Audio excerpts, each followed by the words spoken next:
All right, what's up, you guys? So today I wanted to talk about my AR pistol build. Really quick before I get into the video, I just want to say like philosophy of use, right? So there's a couple things you need to decide before you even start building a rifle, or in this case, an AR pistol. Make sure that you're building something that's proportionate to the goal that you're trying to accomplish. Before you build out your AR, just pretty much decide what is your underlying goal with it. I'm not a long range shooter. I don't shoot long distances or anything like that. The furthest distance that I have access to is probably around 300 yards. So therefore, plus I just like shorter guns. I've always been a fan of shorter guns. I've never liked long ass rifles that were 16, 20 inches and stuff like that.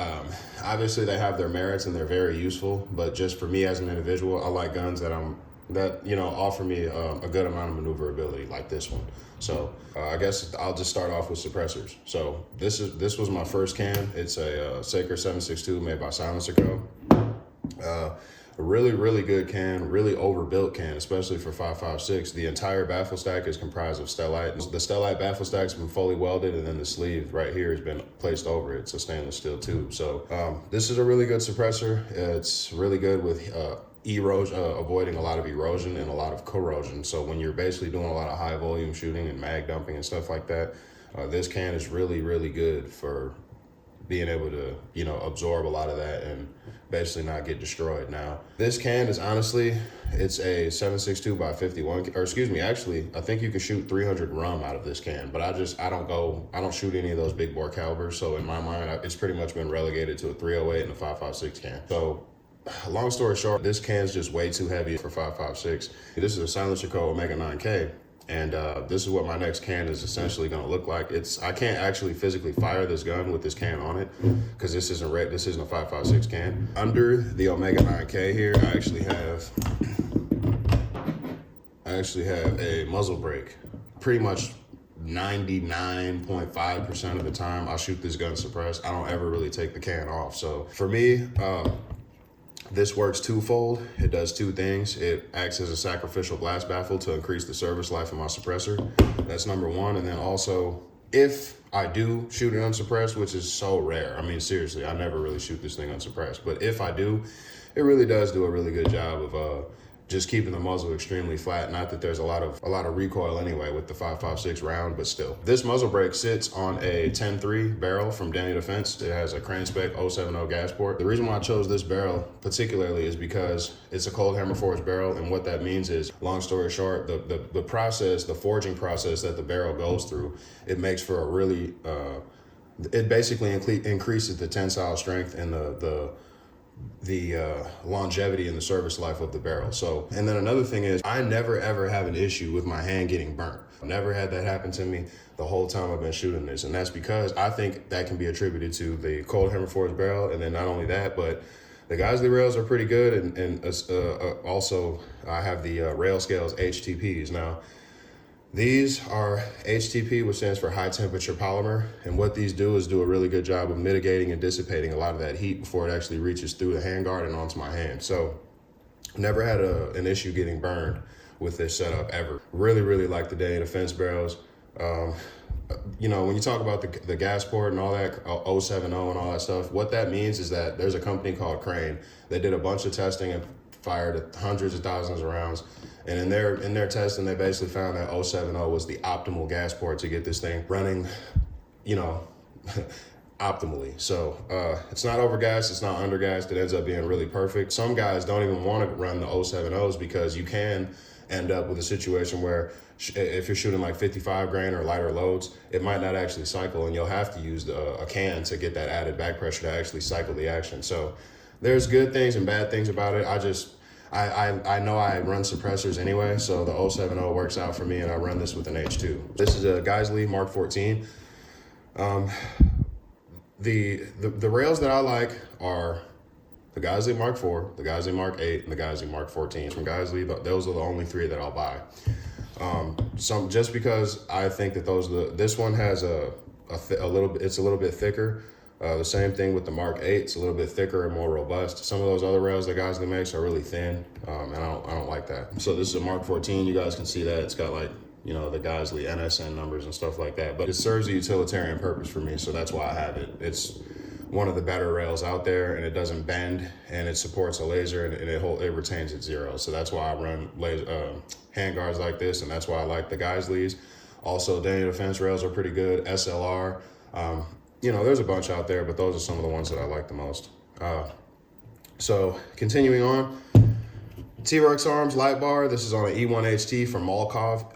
E1 HT, the HT stands for hyper throw. You have some redundancy built into the system with the click cap. It gives you the constant on. It's running to an ST07 momentary pressure pad. Then I have my mod button light, and this button will actually fire both of these units.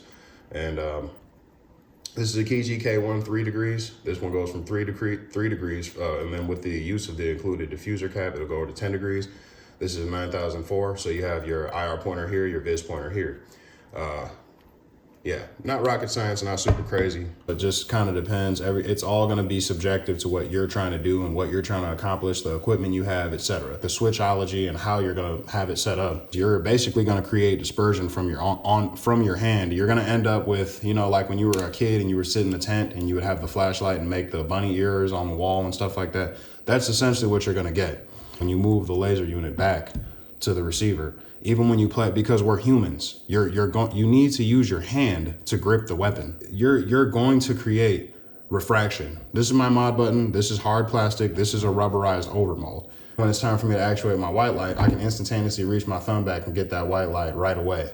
I'm just simply moving my thumb back or moving it forward. Make sure you're setting this up properly so you don't end up creating more problems than you're introducing more problems than what you were originally trying to solve. I like this setup. I just wish that it was lighter. So really, to be honest, what I want is a RAID X, a RAID XE, or an Engdahl. That's what I want. This setup is amazing. Speaking in terms of raw performance, I absolutely love it. But it's just a little heavy. It's a little physically taxing, especially when you're talking about running a suppressor that's 1 pound, 12 ounces like I was for a while. So yeah, it ends up getting a little bit ridiculous, but you know, just get strong. The thing about the light bar that I like as well is that it extends the flashlight a little bit further up and pushes a little bit further up. So when I do get my new can, it'll pretty much sit flush and I won't have the suppressor shadow that I was getting that was really bad with this one. Another thing you'll notice is that I do have witness marks on my barrel nut. I just like to do stuff like that because, again, I like redundancies built into everything. This is a front sight post from a CZ Bren 2S. That's the gun that I took this front sight post from. The reason I'm using this is because I have the Unity Tactical. This is a 226, and it just raises up the optic a little bit better to give you a more neutral standing position for your spine. So it's like, especially for me, I'm 6'3", I have a long neck, so using the shorter mounts and the absolutes and the lower 1/3 and stuff like that, it ends up being really, really strenuous on my neck, especially when you're talking about wearing kit, putting a helmet on, all that stuff. Try to make it as comfortable as possible. And so that's another reason why I like the Unity mounts, is because not only does it raise it up to the 226 and it makes it less strenuous for my neck, so I'm not having to hunch down so much and do the turtle, but it also gives me a quaternary method of aiming. So again, I have my primary aiming solution right here.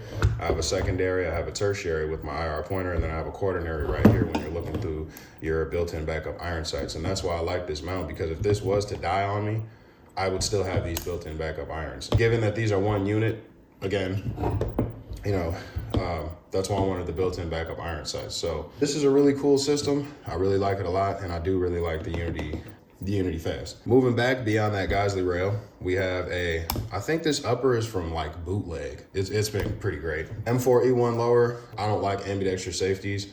Just because they get in the way of stuff, you know, when you're actually slinging the gun and you're moving around, getting into awkward positions and stuff. They're not my thing. So right here I have, so really quick, open this guy up. Right here you have your arrow bolt. This is an NP3 coated charging handle from Radian. This is a emissary development. Legally speaking, this is literally not a vertical grip. This is an AR pistol, so I can't put a vertical grip on that, or that would be committing a felony. So in the lower, I have just a standard, regular, run-of-the-mill CMMG parts kit. Nothing super crazy, nothing special there. I have a Geisley trigger. This is the SD3G. I really love Geisley triggers, and the thing about it is, this is a 2-stage trigger.